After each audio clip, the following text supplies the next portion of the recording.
UKLO 1 year masters. No IELTS required up to 5 years visa. High visa success rate. Hello guys, welcome to hit TV. So ఏదైతే ఆంధ్ర రాష్ట్రంలో జరుగుతుందో, ఏదైతే లడ్డు వివాదం ఉందో, ఆ లడ్డు యూస్ చేసిన ఏదైతే నెయ్యి ఉందో, ఆ నెయ్యిలో యానిమల్ ఫ్యాట్ కలిపారని చంద్రబాబు నాయుడు ఒక బహిరంగ సభలో చెప్పారు. సో దాని గురించి పూర్తి వివరాలతో మన దగ్గర ఉన్నారు కేఎస్ ప్రసాద్ గారు. సార్ నమస్తే సార్. నమస్తే అండి. సార్ అసలు ఏం జరుగుతుంది సార్ ఆంధ్ర రాష్ట్రంలో? ఈవెన్ తిరుమల తిరుపతి దేవస్థానంలో వాడి నెయ్యి ఏదైతే ఉందో అందులో యానిమల్ ఫ్యాట్ యూస్ చేశారని ఇప్పుడున్న కూటమి సభ్యులందరూ ఆరోపణలు చేస్తున్నారు జగన్మోహన్ రెడ్డి గారి మీద. సో ఇది నిజం. ఈవెన్ వాళ్ళు ఏదైతే ల్యాబ్ రిపోర్ట్స్ మరీ చూపించి వాళ్ళు ఇదే ఆధారాలతో సహా వాళ్ళు బయట పెడుతున్నారు. సో దీన్ని ఎలా చూడొచ్చు అంటారు? నిజంగా జగన్మోహన్ రెడ్డి గారి హయాంలో ఏదైతే ఘీలో యానిమల్ ఫ్యాట్ ఉందని మీరు భావిస్తున్నారా? సార్, ఒక దైవ కార్యం, దైవాంశ సంభూతుడైన ఆదిదేవుడు, దేవదేవుడు, హిందూ ధార్మిక సంస్థలకి హెడ్ క్వార్టర్స్ అయిన తిరుమల మీద వచ్చిన అభాండం అది. అంటే నోరు బాగుంటే ఊరు బాగుంటుంది, ఊరు బాగుంటే నోరు బాగుంటుందని చిన్నప్పుడు ఏదో మనం చదువుకుంటుంటే విన్నాం. అవి ఇక్కడ మీరు గమనిస్తే ఎంత బాధాకరమైన విషయం అండి. అసలు ఏ ప్రాతిపదిక మీద, ఏ బేస్తో మాట్లాడుతున్నారు అన్నది ప్రాథమిక అవగాహన కూడా లేకుండా. అంటే చూడండి, వెనక సామెత ఉంటుంది, ఎద్దు ఈనిందంటే దూడ కట్టేయండి అని. అసలు ఎద్దు ఏంటి, వినడం ఏంటి అన్నది కాన్సెప్ట్ మర్చిపోయారు. చంద్రబాబు నాయుడు గారు లాంటి స్థాయి కలిగిన మనిషి మాట్లాడారు కాబట్టి అన్నది ప్రాథమికంగా తీసుకుని దానికి అనుగుణంగా ఇంకా మొదలైంది దుకాణం. ఇప్పుడు మీకు జూన్ 4న ఎలక్షన్ రిజల్ట్స్ వచ్చాయి. జూన్ 7న వెంకయ్య నాయుడు గారు వెళ్ళి ఎన్డీడీబీ గుజరాత్లో కలిశారు ఆయన్ని, మినీష్ గారిని. జూన్ 5న శ్యామలరావు గారు మినీష్ని వెళ్ళి కలిశారు. జూన్ 6న నెయ్యి శాంపుల్ పంపించారు. జూలై 6న, ఇవన్నీ July 4 election result. Sorry, June 4 election result. June 7 Venkaiah Naidu గారు మినీష్ని కలిశారు. జూలై 5న శ్యామలరావు గారు వెళ్ళి మినీష్ని కలిశారు. జూలై 6న నెయ్యి శాంపుల్ పంపారు. జూలై 23న వెజిటబుల్ ఫ్యాట్ ఉందని శ్యామలరావు గారు ప్రకటించారు. ఇది గమనించండి. సెప్టెంబర్ 18న యానిమల్ ఫ్యాట్ ఉందని చంద్రబాబు నాయుడు గారు ప్రకటించారు. సెప్టెంబర్ 20కి వచ్చేసరికల్లా యానిమల్ ఫ్యాట్ ఉందని శ్యామలరావు గారు మళ్ళీ కన్ఫర్మ్ చేశారు. అంటే మొదటి స్టేట్మెంటు చంద్రబాబు గారి స్టేట్మెంటు, ఇది కాంట్రడిక్షన్. ఓకే, లాస్ట్కి ఏం తేల్చారు? ఇటు తేల్చారు, పవిత్రంగా ఉంది, ట్రాన్స్పరెంట్గా మొత్తం జరుగుతుంది, సారీ అని చెప్పేశారు. ఇది సారాంశం. దీంట్లో మీకు ఫస్ట్ ఆఫ్ ఆల్ కొన్ని డెకేడ్స్గా జరుగుతున్న కొన్ని పనులు ప్రజలకు చెప్తే దానివల్ల జరిగే విషయాలు ఏంటన్నది అర్థం అవుతుంది ఎవరికైనా సరే. ఏంటంటే మీకు తిరుమలలో ఏదైనా సరే ఒక కంటైనర్ నెయ్యి వచ్చిందనుకోండి సార్, ఆ నెయ్యి పోర్టుకి వెళ్ళడానికి ఫస్ట్ 3 శాంపిల్స్ చేస్తారు దాంట్లోంచి. అది ఏదంటే NABL అంటారు, national accreditation board for testing and calibration laboratories. ఈ 3 శాంపుల్లోనూ మాయిశ్చర్ కంటెంట్ కానీ, లేదంటే దానికి కంటెంట్ ఏ విధంగా ఫ్యాట్ కంటెంట్ ఉంది, ఇవన్నీ వాళ్ళు టెస్ట్ చేసిన తర్వాత ఇఫ్ దే ఫీల్ ఓకే, అప్పుడే దాన్ని లోపలికి పంపిస్తారు. ఇది రెగ్యులర్ డెకేడ్స్ నుంచి జరుగుతుంది. కానీ ఈ 3 టెస్టుల్లో కనుక అది ఫెయిల్ అయింది అనుకోండి సార్, అప్పుడు వాళ్ళు NDDBకి పంపిస్తారు. ఆ రిపోర్ట్ కనుక తేడా వస్తే గెట్అవుట్. అలా గత 2014-19 మధ్యలో, 19-24 మధ్యలో మోర్ దాన్ 15 టైమ్స్ 2 ప్రభుత్వాలు కంటైనర్లు వెనక్కి రిజెక్ట్ చేసిన ఉదంతాలు ఉన్నాయి. ఇప్పుడు అంబిగ్యూటీ వల్ల ఎక్కడ వస్తుందంటే, పొరపాటున లేదా మంచో చెడ్డో చంద్రబాబు గారు మాట్లాడారు, నిజంగా ఒక ఉదాహరణకి అది పొరపాటే ఉందనుకుందాం, రిజెక్ట్ చేసే కెపాసిటీ వీళ్ళకుంది. NDDB రిపోర్ట్లలో కూడా ఎక్కడ ఎస్టాబ్లిష్ అయితే ఆ పర్టికులర్ది ఒక 5గురు, నాకు తెలిసి సప్లయర్స్ ఎవరెవరు ఉన్నారంటే ఒక 5గురు ఉన్నారండి. ఎవరు వాళ్ళు?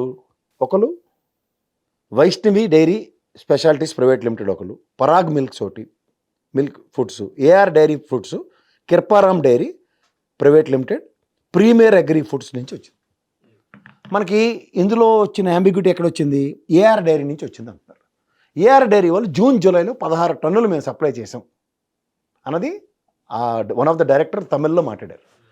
అండ్ సబ్సిక్వెంట్గా మీరు ఒక లారీని వెనక్కి పంపించిన దాంట్లో 47 AP 2880 4799 వెహికల్లో ఉన్నది శాంపుల్ తేడా అని చెప్పారు. ఇప్పుడు NDDB రిపోర్ట్లో పర్సనల్ మెయిల్ ఐడి. ఎందుకంటే తిరుమలకి సంబంధించింది ఏదైనా మీరు చూసుకుంటే తిరుమల.org అని ఉంటుంది లాస్ట్కి. అలా ఇప్పుడు మీరు హిట్ టీవీ అనుకోండి, @hittv.com అని, లేకపోతే హిట్ టీవీ ఏదో మెయిల్ మీ కరెస్పాండెన్స్ మీకు కానీ, లేకపోతే ఏఆర్ ప్రోడక్ట్స్ సంబంధించిన వాళ్ళు కనుక ఎన్డీడీబీకి రాస్తే AR@AR అన్నది కాదు. శ్రీనివాస్ గారు అనే ఒక జీమెయిల్ ఐడితో ఎలా పంపిస్తారండి దాన్ని? కరెస్పాండెన్స్ చూడండి. తర్వాత కాంట్రడిక్షను, ఈ రెగ్యులర్ ప్రొసీజర్లో డీవియేషన్ అన్న దగ్గరికి ఇవాళ మీరు సంప్రోక్షణ చేయించారట, మంటలు పెట్టి మొత్తం మంత్రాలు చదివేసి. పొరపాటు జరిగితే సంప్రోక్షణతో ఎలా అవుతుందండి? ఇది 146 కోట్ల ప్రజల యొక్క మనోభావాలు. మన భారతదేశం యొక్క ఔన్నత్యం గురించి తెలిసినవాడు ఎవడన్నా సిపాయిలు తిరుగుబాటు 1857లో జరిగినప్పుడు పంది మాంసంతో ఉన్న తోటాను పీకమన్నందుకే సిపాయిలు తిరుగుబాటు వచ్చింది. ఏ ప్రాతిపదిక మీద వీళ్ళు మాట్లాడుతున్నారండి అసలుకి? వీళ్ళు ల్యాబ్ రిపోర్ట్స్ ఆధారంగా వీళ్ళు ఇలా మాట్లాడుతున్నారు సార్. నేను అదే చెప్తాను. ఇప్పుడు ల్యాబ్ రిపోర్ట్కి వద్దాం. మీ దగ్గర ఎన్డీడీబీ రిపోర్ట్ కనుక మీరు చూసుకుంటేనండి, ఆ రెఫరెన్స్ నెంబర్ ఫస్ట్ది 655తో, తర్వాత సోషల్ మీడియాలో తెలుగుదేశం పరంగా తిప్పుతున్న దాంట్లో మీరు చూసుకుంటే రెఫరెన్స్ నెంబర్ డివియేట్ అయింది.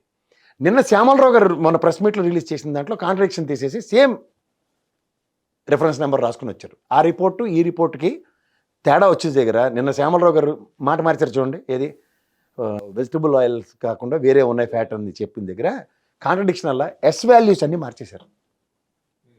అందులో మీరు వెహికల్ నెంబర్ మెన్షన్ చేయలే, ఏ కంపెనీది. నేను ఇంతమంది 5 సప్లయర్స్ పేర్లు చదివా. ఈ 5 సప్లయర్ ఎవడ సప్లయర్ది వ్యాన్ తేడా? ఇప్పుడు జగన్మోహన్ రెడ్డి గారి ప్రభుత్వంలో 42 కంటైనర్లు వెనక్కి రిజెక్ట్ చేసిన డేటా విత్ స్టాటిస్టిక్స్ ఉన్నాయి. అంచే దీన్ని పక్కదారి పట్టించడానికి సుబ్బారెడ్డి గారి భార్య బైబిల్ పట్టుకుందాను, ఇవన్నీ పక్కన పెడుతూ నిన్న కాక మన లోకేష్ గారు ఇంటర్వ్యూ మీరు విన్నారు కదా సార్, నేషనల్ మీడియాతో మాట్లాడుతూ, it is chief ministers only appoints EO, it is EOs responsibility అన్నారు. మరి ఈఓ రెస్పాన్సిబిలిటీ ఉన్నప్పుడు జగన్మోహన్ రెడ్డి గవర్నమెంట్లో ఉన్న ఆ ధర్మారెడ్డి డేట్ చేస్తుంటే గుడ్డుగోరం కానీ ఫలితం అవుతున్నాడా? ఎక్కడున్నాడు ధర్మారెడ్డి? ఎందుకు మాట్లాడట్లే? ఐవీఆర్ కృష్ణారావు గారు కానీ, లేకపోతే సుబ్రహ్మణ్యం గారు కానీ, శర్మ గారు కానీ, గత ఈవోలు అందరూ మాట్లాడుతున్నారు కదా దాని మీద, పాజిటివ్ నెగిటివ్. ఈయన ఎందుకు బయటకు వచ్చి మాట్లాడ్డా?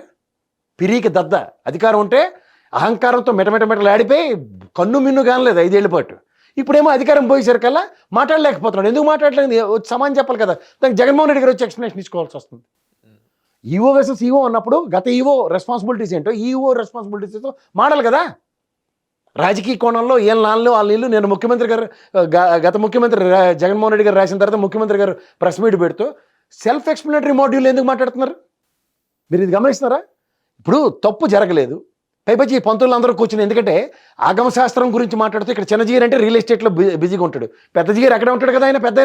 ఈ కర్రక జెండా బ్యాచ్ గారు అందరూ ఉంటారు కదా, 5 ఏళ్ళు బట్టి ఎవడు తిరుపతి దర్శనం చేసుకోలేదా? లడ్డూ ప్రసాదంలో తేడా ఉందని ఎవరైనా, ఏ పంతులైనా లేదంటే ఎవరైనా ధార్మిక సంస్థల నుంచి వెళ్ళిన వాళ్ళు ఎవరైనా మాట్లాడా? అంటే ఇది ఒక రాజకీయ ఇష్యూ చేసుకుంటూ ఈ 100 నెలల రోజుల పరిపాలనలో ఈ ప్రభుత్వం ఒక తప్పు అంటే ఒక అబద్ధం జస్టిఫై చేసే కార్యక్రమంలో ఇంకో అబద్ధం అలా ప్రతిదీ దాటవేద్దోరనే. అన్నిటికీ ఆవ్యాసంలో లాస్ట్కి Jaganmohan Reddy conclusion remarks. Sir, ఇదే నందిని నెయ్యి గురించి టాపిక్ వచ్చింది. నందిని నెయ్యి వీళ్ళు గత సంవత్సరాల నుంచి నందిని నెయ్యి కాంట్రాక్ట్ మీరు ఎందుకు తీసేశారు? ఈవెన్ ఒక నెయ్యి ఒక కిలో నెయ్యి ఇప్పుడు మార్కెట్లో 700 చిల్లర ఉంది, మీరు కేవలం 300కే వాళ్ళు ఇస్తారంటే మీరు ఎలా తీసుకున్నారు? అందులో యానిమల్ ఫ్యాట్ ఖచ్చితంగా ఉండిద్ది, అంత తక్కువగా ఎవరు ఇవ్వలేరు అన్నట్టుగా వాళ్ళు క్వశ్చన్ చేస్తున్నారు. అసలు నందిని నెయ్యి ఎందుకు తప్పుదారి పట్టించారు అన్నట్టుగా వాళ్ళు క్వశ్చన్ చేస్తారు. ఏ నందిని తీసుమారకానా? మరి తెలుగుదేశం గవర్నమెంట్లోనే కదా దానికి 18 నుంచి 17-18లో నందిని నేను వాడారు లేదు చూడమనండి. వీళ్ళు రేట్ కోట్ చేసింది 272 రూపాయలకి వాడారు నెయ్యి. ఇప్పుడు ఎంత మీకు అందరికీ అర్థమయ్యే భాషలో చెప్తున్నాను. హెరిటేజ్ కౌగి ఉంది కదా, ఎంత తెలుసా సార్ దాని రేటు? 572 రూపాయలు. స్విగ్గీ జొమాటోలో ఆర్డర్ ఇవ్వండి, 20% ఛార్జ్ చేస్తాడు కదా, 20% తగ్గించండి. ఎంత దగ్గర 400 చిల్లర వస్తుంది కదా, అది 390 ఎంత కోట్ చేస్తున్నారు. ఇదే బల్క్ ఆర్డర్ హెరిటేజ్కే ఇచ్చారు అనుకోండి సార్, ఏ రేట్కి ఇస్తారు? లాజిక్ మాట్లాడదాం, ఇంకా కొంచెం తగ్గింది కదా. పాయింట్ 1. రెండోది, రాయలసీమ అంతా పాడి పరిశ్రమ. ఇదే ఊరు? కృష్ణ కదా. రాయలసీమ అంతా ఆల్మోస్ట్ అగ్రిగేట్ని ఇంటికి ఒక ఆవు పెంచుకుంటూ ఉంటారు.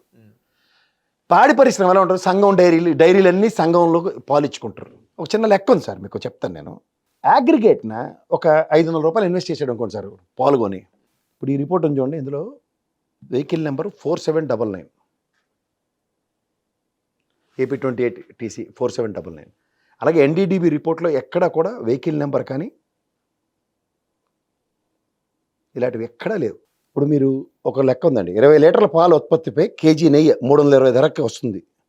ఎలా వస్తుంది తెలుసా? ఆదాయం 1300, ఖర్చు 780, లాభం 520 వస్తాయి. దీనికి ఎలా ఎస్టాబ్లిష్ చేస్తారంటే, అంటే సుమారు 500 రూపాయల వ్యయంతో కొనుగోలు చేసి 20 లీటర్ల పాలు కొన్నాడు అనుకోండి సార్. 17.2 లీటర్ల పాలని సగటున 57 రూపాయలకి కొంటే ఒక కేజీ వెన్న నెయ్యి వస్తుంది, అందులో 980 రూపాయలు ఈజీగా. ఇవి క్యాల్కులేషన్. ఇది కాక మీకు నేను ఇందాక చెప్పినట్టు రాయలసీమలో ఉన్న దగ్గర ఆ బల్క్ అంతా తీసుకుని ఏం చేస్తారు కన్సాలిడేటెడ్గా, వాళ్ళకేం ఇది ఉండదు కదా, అవి పాలు ఇస్తున్నారు. నేను హెరిటేజ్ది కంపేర్ చేశాను, ఇది మీకు కంపేర్ చేస్తున్నాను. ఇది కన్నా మెయిన్ ఇంకోటి చూడండి, ప్రకాష్ కుమార్ కర్ణాటకలోని ప్రముఖ పుణ్యక్షేత్రాల్లో క్వాలిటీ కంట్రోలర్ అయిన శ్రీవారి ప్రసాదంలో వాడే నెయ్యి విషయంలో అసత్య ప్రచారాలు బాధాకరంగా ఉన్నాయి. ఆయనకి ఆవు పాలలో కొవ్వు అధిక శాతం ఉంటుంది, నెయ్యి తయారీ ప్రక్రియలో ఎంతో కొంత శాతం కొవ్వుకు సంబంధించిన ఆనవాళ్ళు ఉంటాయి, నెయ్యిలో వేరే జాతి కొవ్వు కలిపితే వెంటనే అది పాడైపోతుంది. ఈ చిన్న లాజిక్ ఎలా మిస్ అయ్యారని అడుగుతున్నాడు ఆయన ఇక్కడ. ఎందుకంటే క్వాలిటీ కంట్రోలర్ ఎవరైతే ఉంటారో ప్రసాదాలు తయారు చేసే దగ్గర ఒక సిస్టమ్ ఉందండి. తిరుమల ఆధ్యాత్మిక కేంద్రంలో ఒక సిస్టమేటిక్ వేలో మొత్తం జరుగుతూనే ఉన్నాయి. ఒక కంటైనర్ లోపలికి వెళ్ళిందంటే పోర్టుకి 4 రోజుల పాటు అవి దైవశాంత సంబంధమైన అన్ని కైంకర్యాలకి దానికి ఉపయోగించబడతాయి, ఇంక్లూడింగ్ ప్రసాదాలకి, ఇంక్లూడింగ్ అన్న ప్రసాదాలకి, అన్నిటికీ. ఈరోజు జగన్మోహన్ రెడ్డి గారి గవర్నమెంట్లో సుబ్బారెడ్డి గారి ఆయనలో నవనీత సేవ అని ఒకటి ప్రవేశపెట్టారు. అంటే గోశాలని తిరుమలలోనే ప్రతిష్ఠించి ఆ గోవుల నుంచి వచ్చిన ఆవు, నెయ్యి, పాలు అన్నిటినీ దైవ కైంకర్యాలకి అదే వాడుతున్నారు. మీకు ఇంకో మాట చెప్తా సార్, క్రిస్టియన్ మతాన్ని ఆరాధిస్తాడు జగన్మోహన్ రెడ్డి అని అపవాదం మోస్తున్నాడు ఆయన. అపవాదం నిజమే, మాట్లాడదాం. అలాంటి వ్యక్తి ముఖ్యమంత్రి చైర్లో ఉన్నప్పుడు ఇది హిందూ సమాజానికి సంబంధించిన దాని మీద ఏదొచ్చినా ఆయన మీదకి ఎలాంటి అపవాదం వస్తుంది. అంచేత ఆయన ఎంత అలర్ట్గా ఉంటాడు. ఈవెన్ ఇంకో అపవాదం, ఈవెన్ ఇంకో నింద కూడా జగన్మోహన్ రెడ్డి గారి మీద వేశారు. ఏదైతే ఒక తిరుమల తిరుపతి దేవస్థానం ఇప్పుడంటే వెళ్ళినా ఏదైనా పూజా కార్యక్రమాలు ఇప్పుడు వెళ్ళినా కానీ దంపతులతో వెళ్ళాలి, కానీ జగన్మోహన్ రెడ్డి గారు సింగిల్గానే వెళ్ళారు. అక్కడ ఇది చేశారు, పూజలు అవన్నీ చేశారు. ఈవెన్ తిరుమల సెట్, ఇది మెయిన్ సార్, తిరుమల సెట్ అనేది ఇంట్లోనే తాడేపల్లి ఆ ప్యాలెస్లో ఇంట్లోనే అక్కడ సెట్ మొత్తం వేయించుకున్నారు. ఇంకోటి ఏంటంటే తిరుమల తిరుపతి ఏదైతే లడ్డు ఉందో, దీని లడ్డు ఉంటుందో లాస్ట్ గత 5 సంవత్సరాలు చూసుకున్నట్టు లడ్డు క్వాలిటీ కానీ క్వాంటిటీ కానీ మొత్తం తగ్గింది. ఆ టేస్ట్ ఆ ఫీల్ అనేది ఆ లేదన్నట్టుగా చాలామంది ఈవెన్ కూటమి సభ్యులు అనుకోండి వాళ్ళే చెప్తున్నారు అనుకో. ఇది ఎలా చూడొచ్చు అంటారు? అయిపోయింది సార్. మనది భరతుడు ఏలిన భరతఖండంలో భారతదేశం, తర్వాత రఘురాముడు మనని పరిపాలించడానికి రామరాజ్యం గురించి మాట్లాడుతూ ఉంటాం. మనం వాల్మీకి మహాముని రాసిన చరిత్రలు చదువుకున్న పైకొచ్చిన వాళ్ళమే కదా. రాముడు పట్టాభిషేకం, ఆయన అశ్వమేధయాగం చేసినప్పుడు సీతాదేవి బొమ్మ ప్రతిష్ఠించే కదా ఆయన చేసుకున్నాడు. సీతాదేవి ఉందో పక్కన ఆవిడకి, ఆయనకి. అంచేత ఒక్కొక్కరికి ఒక్కొక్క పద్ధతులు ఉంటాయి సార్. ఇప్పుడు ఒకళ్ళు హిందూ సమాజాన్ని ఒక క్రైస్తవ సామాజిక వర్గం వాళ్ళు గౌరవిస్తారు, గౌరవించడం కన్నా ఇవన్నీ పక్కకు మాట్లాడితే సార్, భారతదేశం రాజ్యాంగం మనకి మత స్వేచ్ఛ, పరమతాల్ని గౌరవించే అండ్ మతం మార్చుకునే స్వేచ్ఛ, ఈ 3 మనకి ఇచ్చినప్పుడు ఏం మాడుతున్నారండి వీళ్ళు? ఏమైనా కాన్స్టిట్యూషన్ ఏమైనా రాసిందా ఓన్లీ హిందూ మాత్రమే ముఖ్యమంత్రి అవ్వాలి, లేకపోతే ముస్లిం మాత్రమే రాష్ట్రపతి అవ్వాలి, లేదంటే ప్రధానమంత్రి అవ్వాలంటే క్రిస్టియన్ అవ్వాలి, ఇలాంటి ఏమైనా రాజ్యాంగాల్లో రాసి ఉన్నాయా? మరి లేనప్పుడు ఏం మాడుతున్నారు? ఇప్పుడు భగవద్గీత, బైబిలు, ఖురాను అన్నవి పవిత్ర గ్రంథాలు. సుబ్బారెడ్డి గారి భార్య వాళ్ళ అక్కగారు ఇచ్చిన బైబిల్ పట్టుకుంటే మారిపోతారు. ఆవిడ ఎంత భక్తురాలో ఉన్నని అడగండి. ఇంట్లో 3 కపిల గోవులు ఉంటాయి ఇంట్లో. అంటే నేను అంటుంది ఒక 46 సంవత్సరాల పైచిలకు మాల వేసుకున్నాడు. ఎలాంటి మాల, అయ్యప్ప మాల దీక్ష ఎలా ఉంటుందో తెలుసండి. మనం అయ్యప్ప మాల దీక్ష చేసుకుని కూడా మీకు తెలుసో తెలియదు సార్ భారత సంస్కృతి ఎలా ఉంటుందో. మీరు ఎక్కడైనా చూడండి, మందిరంకి very striking distance, including Kashi లాంటి పవిత్ర క్షేత్రంలో కూడా ఆలయంలో మసీదు ఉంటుంది. అలాగే మేము అయ్యప్ప మాల వేసుకుని వెళ్ళిన దగ్గర ఫస్ట్ వావరస్వామిని అలాగే మొక్కితేనే కొండపైకి ఎక్కడం సార్. ఇది మన భారతంలో, దేశంలో ప్రతి అణువులోనూ హిందూ, ముస్లిం, క్రైస్తవ మతాలని సమ్మిళిత దేశం కింద, లౌకిక దేశం కింద చెప్పారు. ఎక్కడి నుంచి తీసుకొచ్చి మాట్లాడుతున్నారు సార్? ఇప్పుడు ఏంటంటే ఇదంతా డైవర్టింగ్ పాలిటిక్స్. ఏంటంటే వైజాగ్ స్టీల్ ప్లాంట్ ఒక బనర్ అమ్మేశారు, ఒక బ్లాస్ట్ ఫర్నస్. అది ఎక్కడ డిస్కషన్ అవుతుందో, ఎందుకంటే కార్మిక సంఘాలు అక్కడ నిరంతరం ఉద్యమం చేస్తూనే ఉన్నాయి. అక్కడ ఆల్రెడీ ఒక జనసేన నుంచి ఒక పార్టీ ప్రతినిధి ఏం మాట్లాడు, బోల్సిట్ సత్యనారాయణ, కార్మిక సంఘాల్లో ఒకడు కన్విన్స్ అయిపోయారు, ఇది అయిపోయారని వాళ్ళ మీద అవహేళన చేస్తూ మాట్లాడుతున్నారు. ఇక్కడ పునాది పడిన తర్వాత ఇమీడియట్గా లడ్డూ మీదకి వచ్చారు. సో ఇక్కడ ప్రతిదీ డైవర్ట్ చేసుకుంటూ, ఎందుకంటే అయోధ్య రామాలయం ఉన్నంత ప్రాశస్త్యం కన్నా తిరుమల ప్రాశస్త్యం చాలా గొప్పది. ఇప్పుడు మీరు ముస్లిం సామాజిక వర్గం చెందిన వాళ్ళు రోజు మసీద్కి వెళ్ళి చేయొచ్చు, కానీ మక్కా మదీనాకి వెళ్ళడం జీవితంలో ఒకసారి అది వెళ్ళడం అన్నది ఖచ్చితంగా ప్రతి ముస్లిం కరే కళ. అలా హిందూ కూడా తిరుమల వెళ్ళాలి, ఆ స్వామివారి సన్నిధికి వెళ్ళాలి, కాశీ వెళ్ళాలని పరితపించే ఆధ్యాత్మిక వ్యవస్థలు అవి. ఎవరు సార్ వీళ్ళందరూ? క్రైస్తవ భక్తులు జెరూసలం వెళ్తారు, that is the life achievement వాళ్ళకి, ఒకసారి వెళ్ళాలని. ఇవన్నీ చూస్తుంటేనండి, తమిళనాడులో మేరీమాత ఉంటుంది, వాళ్ళు దానికి పరిగెట్టుకుని వెళ్తారు. మనకి ఇక్కడ దర్గా, నెల్లూరులో రొట్టెల పండుగ అవుతుంది, కడపలో దర్గాకి. ఎందుకుగా నేను వెళ్ళలేదండి, మీరు వెళ్ళరా? రొట్టెల పండుగ ఏమైనా ఓన్లీ ముస్లింలేనా? ఎంతమంది నెల్లూరు ప్రజలు మొత్తం కుల మతాలకు అతీతంగా జరుపుకునేవని. ఇలాంటి సంస్కృతి సాంప్రదాయాలు ఉన్న భారతదేశంలో సనాతన ధర్మాల గురించి కూడా మాట్లాడేస్తూ ఉంటారు. ఏ వ్యవస్థని గౌరవిస్తున్నారని మీరు మాట్లాడుతున్నారండి? అయిన దానికి ఏదో చూడండి, సౌచువా కానేవాళ్ళ బిల్లి హజ్ యాత్ర నికలాకరకే ఈయన పవన్ కళ్యాణ్ గారు నిన్న చూస్తే దీక్ష అంట, ఏది ఆగమ శాస్త్రానికి విరుద్ధంగా కట్టిన ఆ దశావతారాల గుళ్ళను, ఆ లింగమనేది. సో ఇవన్నీ మీరు గమనిస్తుంటేనండి, ఎక్కడి నుంచి ఎక్కడికి డైవర్ట్ చేస్తున్నారు చూడండి. అవ్వని దానికి అయినట్టుగా అవ్వని పెళ్ళికి బాధ్యాలు కొడుతూ దీనికి బాధ్యత వహిస్తూ నేను కూడా చూసారా, నేను 11 రోజులు దీక్ష చేసి ప్రక్షాళించుకుంటారట ఆయన. ప్రాయశ్చిత్తమా? దేనికి ప్రాయశ్చిత్తం అండి? ఈయన్ని చూసి వాళ్ళు అక్కడ నానాజీ గారు, పంతం నానాజీ గారు, ఆయన చేసింది ఆ లంబూతులన్నీ తిట్టాను డాక్టర్ గారిని, ఇవాళ ఆయన కూడా పరివర్తన దీక్ష అట. ఏం సార్ ఇది? సరే, మొత్తం కేవలం డైవర్షన్ పాలిటిక్స్ అంట. అబ్సల్యూట్లీ. సో ఈవెన్ ఈ రోజు మనం బీజేపీ కార్యకర్త వాళ్ళందరూ ఇప్పుడు ఈ రోజు జగన్మోహన్ రెడ్డి గారి ఇంటి దగ్గరికి వెళ్ళి గేట్ దగ్గర నిరసన కార్యక్రమాలు చేస్తున్నారు, ధర్నా కార్యక్రమాలు చేస్తున్నారు. ఎందుకంటే గత 5 సంవత్సరాల్లో ఇదే నెయ్యి మీద కాదండి, మీరు ప్రశ్నిస్తున్నారు కానీ సార్, 5 సంవత్సరాలు జగన్మోహన్ రెడ్డి గారి ప్రభుత్వం ఉంది. తిరుపతిలో భానుప్రకాష్ రెడ్డి గారు అని ఒక ఆయన ఉంటాడు, అందరు కాళ్ళ మధ్యలో తిరుగుతుంటాడు. ఆయన తిరుమల ఎవడైనా వీఐపీలు ఏంటంటే ఫస్ట్ ఆయన తీసుకుని దర్శనమే చేసి వస్తాడు. భానుప్రకాష్ రెడ్డి లాంటి వ్యక్తి ఏ రోజైనా కాంట్రడిక్టరీ స్టేట్మెంట్ ఒకటి ఇచ్చాడు 5 ఏళ్ళలో? లేదు. సరే, ఎవరైనా భక్తుడు అక్కడికి వెళ్ళి ప్రసాదం తీసుకున్నాడు ఎవడైనా, ఇదేం ప్రసాదం ఇలాగుందని ఒక్కడు మాట్లాడాడు? మీరు ఎప్పుడైనా, మీరు జర్నలిస్ట్ కదా సార్, 5 సంవత్సరాలు అలాంటి ఉదంతం ఎప్పుడైనా చూసారా? అలాంటి కంప్లైంట్స్ రాలి. మరి పైపచ్చు లోకేష్ గారు లాంటి వ్యక్తి ఈవో రెస్పాన్సిబిలిటీ, ఈవో గురించి మాట్లాడుతున్నప్పుడు ధర్మారెడ్డి ఇంటికి వెళ్ళి గౌరవ చేస్తారు, కానీ జగన్మోహన్ రెడ్డి ఇంటికి వెళ్ళి తుంటి కొడితే పొలరాలే అని ఆయన ఇంటికి వెళ్ళి గౌరవ పెట్టండి. సార్, ఇప్పుడు వీళ్ళందరూ చెప్పేది ఏంటి, ఇప్పుడు కూటమి సభ్యులు అందరూ చెప్పేది ఒకటే నందినిని ఎందుకు తప్పుదారు తీసేసి వేరే కాంట్రాక్ట్ తీసుకొచ్చారు. అదే నందిని ఎప్పటి నుంచో, ఇప్పుడు కొన్ని దశాబ్దాల నుంచి నందిని అనేది అక్కడే ఉంది. నందిని తీసేసి మీ అనుకూల ఏదైతే కాంట్రాక్టర్స్ ఇవ్వడం వల్లే ఇప్పుడు ఇది మొత్తం వచ్చింది. అంటే మీ స్వలాభం కోసమే ఈ మొత్తం మీరు చేశారు. ఒక తిరుమల తిరుపతి దేవస్థానం ఎంత ప్రసిద్ధిగాంచింది, అది ఆ పాపం మీరే మూట కట్టుకున్నారు అంటే వీళ్ళందరూ చెప్తున్నారు. సార్, అది మీకు తెలుసో తెలీదు, L1 కాంట్రాక్ట్ ఇస్తారు. అది అంటే 6 నెలలకు ఒకసారి పాడే కాంట్రాక్ట్లో మీరు కూడా వెళ్ళి పాడండి. తక్కువ రేటు కోట్ చేస్తూ వాళ్ళ క్వాలిటీని, క్వాంటిటీని ఇది మీట్ చేస్తామని ఎక్స్పెక్టేషన్స్ ప్రూవ్ చేసుకుంటే మీకు ఇస్తారు. సప్లై ఎవడైనా చేస్తారండి. ఈ నందిని తిలకం దిద్దుకుని ఉన్నారా? మరి విజయ డైరీ ఉంది మనది, ఎందుకు అవ్వట్లే? ఆంధ్రప్రదేశ్లో విజయ డైరీ ఉంది కదా, ఎందుకు అవ్వట్లే? మరి మనం అనుగుణంగా మాట్లాడడం వేరు సార్. ఒక బల్క్ ఆర్డర్ని మీట్ అవుతున్నప్పుడు, ఉదాహరణకి నేను హెరిటేజే చెప్తున్నాను, రేటు మీరు ఇష్టం ఉన్నట్టు మాట్లాడతారు, 1000 రూపాయలు 2000 ఉంటుంది మార్కెట్లో. అంటే నువ్వు ఇక్కడ శ్రీనగర్ కోనలో ఆవులు పెట్టుకుని ఉంటాడు ఒక అతను, ఆయన దగ్గర ఎలాంటి రేట్ ఉంటుంది, ఆయన అమ్ముతాడు, రేట్ నచ్చితే కొనడు, ప్యూర్ గీ అని మాట్లాడుతూ ఉంటారు. ఇది బల్క్ అండి, there are lot tons of requirement ఉంటుంది. 4 రోజులకు ఒక కంటైనర్ వాడతారు. ఎన్ని లక్షల కంటైనర్లు, ఎన్ని వేల కంటైనర్లు కావాలి, ఎంత కావాలి అక్కడ క్వాంటిటీ. మళ్ళీ దేశంలో మొత్తం అన్ని గుళ్ళకి ఇక్కడి నుంచి వెళ్తుంది ఆ ప్రసాదం. ఇక్కడ టీటీడీ ఎన్టీవీ దగ్గర నుంచోండి, అక్కడ తిరుపతి నుంచే ప్రసాదం వస్తుంది ఇక్కడికి. సరే, 5 సంవత్సరాల పాటు ఇదే ప్రధానమంత్రులు, ఇదే హిందూ సమాజ పరిరక్షకులు అందరూ తిన్నారు, ఎవరికి లేని అప్రయాణం. వీళ్ళు రాత్రి ఒక ఇష్యూ లేడికి లేచిందా ప్రయాణం అంటే? ఎంతమంది మనోభావాలు సార్ అవి. ఇప్పుడు నేను అంటుంది, డైరీ ఆక్షన్లో వీళ్ళు ఎందుకు పార్టిసిపేట్ చేయలేదు? ఆ రేట్ క్వాంటిటీ ఇవ్వలేకపోయి ఉండొచ్చు, అయితే రేటు మ్యాచ్ కాకపోవచ్చు టీటీడీ. ఇంకోటి, ఎలక్షన్ కోడ్ ఎప్పుడు వచ్చిందండి? మార్చే కదా. టీటీడీ బోర్డుకి ఏమైనా పవర్లు ఉంటాయా? మా బోర్డు రద్దు అయిపోతుంది కదా ఇమీడియట్గా.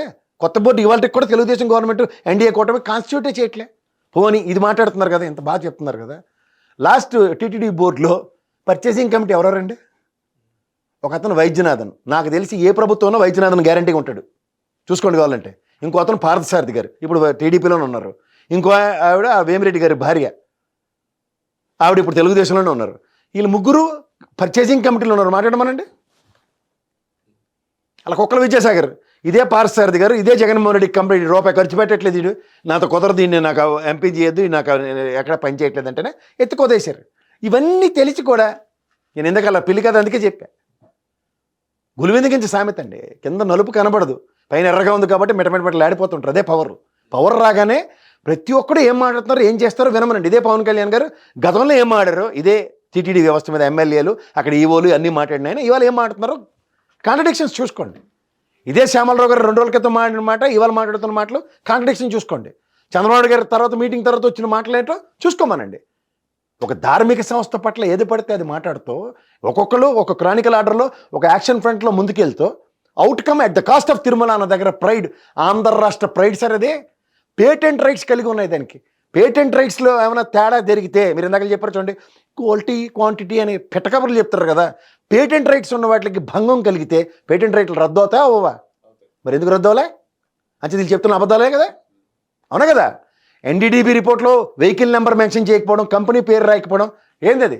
శతకోట్ల లింగాల్లో ఒక బోల్డ్ లింగం ఉన్నట్టు 5 కంపెనీలు ఉంటే ఏ కంపెనీతో వాళ్ళే చెప్పకపోతే, ఏఆర్ కంపెనీ డైరెక్టర్ మాట్లాడిందని వీళ్ళు కాంట్రడిక్ట్ చేయకపోతే, 4 వ్యాన్లు ఆయనే రిజెక్ట్ చేసామని ఆయన చెప్తుంటే, డిస్క్రిప్షన్ యూటిలైజ్ చేసి కూడా పక్కదారి పట్టించి మాట్లాడుతుంటే ఏం చెప్పాలి చెప్పండి సార్, మీరే చెప్పండి. ఓ జర్నలిస్ట్ కదా, రెఫరెన్స్ నెంబర్లు ఎందుకు మారే? లేని దాని మీద రెఫరెన్స్ నెంబర్తో ఉన్న దాంట్లో ఫిష్ ఆయిల్ అట, ఫ్యాట్ ఆయిల్ అట, నా వాళ్ళకారు, నా వసిన పర్వతం అన్నీ రాశారు దాంట్లో. ఒరిజినల్ రిపోర్ట్లో vegetable fat, that's it. Sir ఇంకోటి ఏంటంటే, ఇప్పుడు కేంద్రం నుంచి ఆర్ఎస్ఎస్ ఏదైతే ఉన్నారో ఆ మెంబర్స్ మొత్తం ఇప్పుడు మనం ఇక్కడ ఆంధ్ర రాష్ట్రానికి వచ్చారు, ఐ మీన్ తిరుమల తిరుపతి దేవస్థానానికి వచ్చారో, అక్కడ మొత్తం లడ్డు క్వాలిటీ మొత్తం చెక్ చేయడానికి అన్నట్టుగా మనం నిన్న చూసుకున్నట్టు ఆర్ఎస్ఎస్ టీం అనేది వాళ్ళు ఇక్కడికి వచ్చారు. సో ఇంకోటి ఏంటంటే, జగన్మోహన్ రెడ్డి గారు పిఎం మోడీ గారికి లేఖ రాశారు ఒకటి, ఏదైతే ఆంధ్ర రాష్ట్రంలో ఫస్ట్ అసలు ఈ 5 సంవత్సరాల దేవస్థానం గురించి అసలు ఏం జరిగింది అని దాని వివరంగా ఒక లెటర్ రాశారు. సో ఇప్పుడు మా క్వశ్చన్ ఏంటంటే, ఏదైతే మోడీ గారు దీని మీద యాక్షన్ తీసుకునే ఏదైతే జగన్మోహన్ రెడ్డి గారు లేఖ రాశారో, దాని మీద జగన్మోహన్ రెడ్డి గారు లేఖ రాసిన ప్రకారం దాని మీద యాక్షన్ తీసుకునే అవకాశాలు ఉన్నాయంటారా? ఎవరి మీద తీసుకుంటారు యాక్షన్? బాబు గారి మీద. ఇప్పుడు ఆయన అబద్ధాలు చెప్తున్నారు అంటారు. చంద్రబాబు నాయుడు గారు ఏదైతే రిఫరెన్స్ నెంబర్స్ అవన్నీ మార్చి, వెహికల్స్ నెంబర్ అవన్నీ మార్చి మొత్తం చేశారన్నారు. సో దాని మీద ఏమైనా మోడీ గారు చంద్రబాబు నాయుడు గారి మీద ఏదైనా యాక్షన్ తీసుకునే అవకాశాలు ఉన్నాయంటారా? ఇది ఫెడరల్ సిస్టంలో ముఖ్యమంత్రి మీద ప్రధానమంత్రులు యాక్షన్ తీసుకునేంత సీన్లు ఏమి ఉండవు. ఫస్ట్ ఆఫ్ ఆల్ ఏంటంటే, విశ్వ హిందూ పరిషత్ కానీ ఇలాంటివి ఒక ధార్మిక సంస్థలను పరిరక్షించే వాళ్ళు దీని మీద ఖచ్చితంగా హిందూ మనోభావాలకు సంబంధించిన అంశం కాబట్టి ఈ వర్డ్స్ని విత్డ్రా చేసుకోమని చెప్పగలగాలి. 30,000 మంది పైచీలకు అగ్రిగేట్ని పర్ డే ఉంటారు అక్కడ తిరుమలలో. అలాంటి దగ్గర ఎంతమంది మనోభావాలు గాయించి చేయడం చాలా తప్పు సార్. ఇవాళ ఏదో 19 కూర్చుని నాకు తెలియక అడుగుతా సార్, శ్రీ వైష్ణవులు అనే ఒక సామాజిక వర్గం, బ్రాహ్మణ సామాజిక వర్గంలో అత్యంత నిష్ట నియమాలతో పాటిస్తూ ఆగమ శాస్త్రం ప్రకారం అక్కడ దైవ సన్నిధిలో మొత్తం స్వామివారి కైంకర్యాలన్నీ వాళ్ళే చూస్తుంటారు. నాకు తెలిసి వేపరోళ్ళు ఇప్పుడు చిన్నపిల్లలు ఎవరో బయట చికెన్ మటన్ తిన్న ఏదో చిన్న మొక్కలు ఏదో కానీ వాళ్ళ ఇంట్లో జరగని పని ఎవరింట్లో అయినా సరే. రెండోది 95% వాళ్ళు ఏ విధంగా మాంసాహార వస్తువులు అంటే ఎలాంటి దీంతో ఉంటారో అందరికీ తెలిసిన విషయం. అలాంటిది 5 ఏళ్ల పట్టు అక్కడ ఒక వాసన చూసిన వాళ్ళు. మీకు ఇంకో విషయం చెప్తా సార్, ఈ విశ్వ హిందూ పరిషత్లో ఒక అతిరథ మహారథుడు మన పొలారెడ్డి గారు, మన ప్రైడ్ ఆయన ఇవాళ రామ జన్మభూమి ఇష్యూలో కూడా వాళ్ళు చేతులు ఎత్తేస్తే డబ్బులన్నీ కూడా ఆయనే సమకూర్చి వాళ్ళకి సాయం చేసిన గొప్ప వ్యక్తి ఆయన కూడా తిరుమల లడ్డు, ఆయన స్వీట్ షాప్సే కదా సార్, తిరుమల లడ్డు అక్కడ పోర్ట్లో పనిచేసిన రిటైర్డ్ ఎంప్లాయీస్ తీసుకొచ్చి అవే ఇంగ్రీడియంట్స్ ఇచ్చి మనకి తిరుమల లడ్డు మనం కూడా ఇక్కడ అమ్ముదాం షాపుల్లో తయారు చేయమంటే, ఆ లడ్డుకి ఈ లడ్డుకి నక్కకి నాగలోకం కాని తేడా ఉంటే ఆయన ఏం చెప్పాడు తెలుసా సార్, ఈ మహానుభావుడు దేవదేవుడు దైవ సన్నిధిలో జరిగే స్వామివారి ప్రసాదానికి ఆ పరమాత్ముడి యొక్క మహత్యంతో ఉంటుంది దాని వాల్యూస్. ఇది ఎక్కడ జరగని పని ఇది. అందుకే చూడండి, గణేష్ మండపాల్లోనూ మనకి నిన్నమనైన నవరాత్రోత్సవాల్లో ఒక పులిహోర తయారు చేసేస్తారు. ఇంట్లో మన అమ్మ కూడా పులిహోర తయారు చేస్తుంది. ఆ టేస్ట్కి ఈ టేస్ట్కి ఎప్పుడైనా చూడండి ఎందుకుంటుంది. భగవంతుడు సార్ మనకి. ఇప్పుడు మీరు అక్కడికి వెళ్తారు దర్గాకి లేదా మక్కా మదీనాకి, ఒక జలం జల్లుతారు మీ మీద. ఇంట్లో మీరు అమ్మ నాన్న లేదా మీ ఇంట్లో మహమ్మద్ ప్రవక్తలు జల్లితే దానికి ఎంత డిఫరెన్స్ ఉంటుంది sir. These are all things. మనకి దానికి ఉన్నదానికి వెళ్ళి అక్కడ దాన్ని ముట్టుకుని వస్తే దానికి ఉన్న తృప్తి, అలాగే స్వామివారిని కల్లార చూసి ఇలా గ్లిమ్స్ అండి, ఇలా వెళ్తే చిక్కుమని ఇలా వెళ్ళిపోతాం మనం దర్శనం చేసుకుని. దానికి ఎంత వ్యయ ప్రయాసాలు పడి వెళ్తాం సార్ మనం తిరుమల. ఎవరైనా సరే అమ్మ నేను ఒక గంట సేపు దర్శనం చేసుకున్నాను, ఇవాళ చేసుకున్నాను, రేపు చేసుకున్నాను, 10 రోజులు కార్యక్రమం పెట్టుకెళ్ళండి, ఒకేసారి దర్శనం ఇస్తారు, కింద పంపించేస్తారు స్వామి. అంత గొప్పడు. అందులో లక్ష్మీవారం శుక్రవారం నేత్ర దర్శనం, నిజరూప దర్శనాలు ఉంటాయి. ఒక్కడు కొండ మీద పొరపాటును కూడా అబద్ధం ఆడడానికి జడిచిపోయి చేస్తారు. అంత వాల్యూస్ ఉన్న దైవాంశ సమ్మూతుడి సన్నిధిలో ఏం మాట్లాడుతున్నారు సార్? దీనికన్నా నాకు బాధాకరమైన విషయం ఏంటంటే, ఇప్పుడు ఇది గుంపులో గోవింద కేసులాగా ఏమైనా జగన్మోహన్ రెడ్డి గారి మీద ఏమైనా ప్రాణహాని ఉందా అని కూడా నాకు, ఎందుకంటే ఈ పెద్దనికి చూడండి, స్వామితో పెట్టుకుంటే కష్టం, స్వామి తల 100 చెక్కలు చేస్తాడు, ఇలాంటివన్నీ మాడుతుంటారు కదా. సో దీని మీద ఏమైనా కాన్స్పిరసీ డ్రైవ్ చేస్తారని కూడా అనిపిస్తుంది. ఎందుకంటే ఈ 100 రోజుల పరిపాలనలో మీరు కంటిన్యూస్గా మీరు గమనిస్తే మొత్తం అంతా జగన్మోహన్ రెడ్డి గారి వ్యక్తిత్వ హననంతో తప్ప ఇంకేమీ జరగట్లేదు. ఆ వ్యాసంలో ప్రతిదీ కంక్లూజన్ రిమార్క్స్ జగన్మోహన్ రెడ్డి గారి మీద ఆగుతుంది. వాళ్ళు ఇంకోటి ఏంటంటే 100 రోజులు ఏదైతే పరిపాలనలో వాళ్ళు ఒక పేపర్ అనేది రిలీజ్ చేశారో, ఏదైతే సౌదీలో ఉన్న దుబాయ్లో ఉన్న ఆ వ్యక్తిని మన ఇండియాకి తీసుకురావడం కానీ, మరి ఆంధ్ర రాష్ట్రానికి నిధులు తీసుకురావడం కానీ, కేంద్రంతో మాట్లాడి అమరావతికి బడ్జెట్ కానీ, ఇంకా ఏదైతే వెనకబడి ఏదైతే ప్రాంతాలు రాయలసీమ దానికి నీళ్లు ఇవ్వడం, సో ఈ మొత్తం ఎన్ని రాశారు? నిజంగా అదే 100 రోజులు ఏదైతే వాళ్ళు చేశారో నిజంగా అది అమలైనవి అని మీరు భావిస్తున్నారా? ఏవి ఎక్కడ అమలయ్యాయి చెప్పనండి. కేంద్ర ప్రభుత్వం డిప్లాయ్ చేసిన వరల్డ్ బ్యాంక్ వాళ్ళు వచ్చి ఎట్లయితే వెళ్ళిపోయారు అమరావతికి సంబంధించిన దాంట్లో. ఈ డ్యామ్ గేట్లు, తుంగభద్ర గేటు ఇరిగిపోయిన తర్వాత 3 రాష్ట్రాలు కలిపి నానా తెప్పలపడి గేటు ప్రతిష్ఠించారు. దాని తర్వాత జరిగిన కృష్ణా డ్యామేజ్కి కూడా మళ్ళీ అదే నాయుడు గారు రావాల్సి వచ్చింది. ఎక్కడుంది సార్ వెళ్ళి? అందుకే మాది మంచి ప్రభుత్వమే, వీళ్ళకి వెళ్ళే సెల్ఫ్ సర్టిఫికేట్ ఇచ్చుకొని ప్రజల్లోకి వెళ్ళిపోతున్నారు. కాలక్షేపం, అంతకన్నా ఇంకేం లేదు.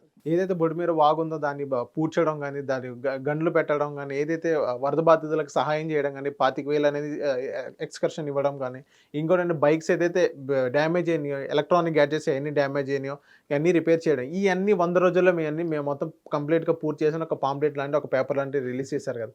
మీరు నవ్వుతున్నారు, ఇదే షర్మిల గారు ఇదే నవ్వారు. సో ఇప్పుడు ఎలా చూడొచ్చు అంటారు సార్ ఇప్పుడు ఇవన్నీ? మీరు చూసారు కదా, చూడండి ఒకసారి. మీకు వీలైతే మీకు కెమెరా టీంతో సింగనగర్, రాజరాజేశ్వరి నగర్లో అవన్నీ ఒకసారి తిరిగి ఏం గ్యాడ్జెట్లు ఏమేమి రిపేర్లు అయిపోయాయో, ఎవరెవరు ఎలా తిరగబడిపోయారో చూసుకొని ఒకసారి వస్తే అర్థమవుతుంది. అంచేత సార్ మీకు మీరే మెరిట్ సర్టిఫికేట్ ఇచ్చి, ఇంట్లో మన అమ్మ వాళ్ళు చూడండి, మా వాడు మెరిటోరియస్ స్టూడెంట్ అని కొన్ని చెప్పుకోవడానికి చాలా గొప్పగా ఉంటుంది. అలాగే హైదరాబాద్లో ఉన్నవాడిని మీ ఊర్లో వాళ్ళు అక్కడ మా వాడు పెద్ద మేనేజర్గా పనిచేస్తాడని చెప్పుకోవడానికి వినడానికి బాగుంటాయి. కానీ ఇక్కడ మనం ఏం చేస్తున్నామో మనకే తెలుస్తుంది. అలా ప్రభుత్వం ఏం చేసిందో అక్కడ ఉన్న ప్రజలకు తెలుసు. అంచేత వాళ్ళ కష్టాలు వాళ్ళు కడుపులో పెట్టుకుని వాళ్ళ తెప్పలు వాళ్ళు పడుతున్నారు. అంచేత 100 రోజులకి వీళ్ళు సర్టిఫికేట్లు ఇచ్చేసి రామోజీ గారు చేసిన సంస్థ సభలా కాదు కదా. Thank you sir. Hit TV app ని డౌన్లోడ్ చేసుకోండి. ఇందులో short news, live news, entertainment movies అన్ని అవైలబుల్ గా ఉన్నాయి. Please download hit TV app. Hit TV యాప్ని ఫ్రీగా డౌన్లోడ్ చేసుకోండి.